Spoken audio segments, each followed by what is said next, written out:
वरचा जो व्हिडिओ आहे त्यामध्ये पाहू शकता आपण की एक व्यक्ती ट्रकला धरून ओढतोय. ट्रक पलटी होणार तेवढ्यात त्याचा जो ओढण्याचा जो जोर आहे तो वाढताना दिसतोय. पण त्याला दुरून एक आवाज येतो, अरे तू धरल्यामुळं तो ट्रक पलटी होण्याचा थांबलेला नाहीये. तू धरलास तरी फरक पडणार नाही आणि सोडलास तरी फरक पडणार नाही. त्या व्यक्तीच्या मनामध्ये लगेच निगेटिव्ह भावना तयार होतो आणि त्याला खरंच वाटतं की एवढा मोठा ट्रक आणि आपण धरून ठेवल्याने थोडीच काय थांबलेला आहे पलटी व्हायचा, आणि तो ट्रकचा हात सोडतो. थोड्या वेळाने ट्रक पलटी होतो.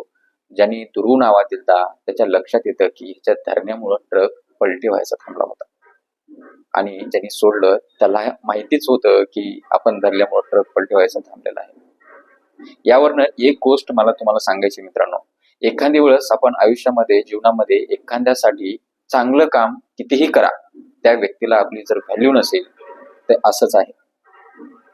कधी कधी असंच होतं की आपण कितीही चांगलं काम केलं तर त्या व्यक्तीला वाटतं आपल्यामुळं नाहीये, ते असंच आहे.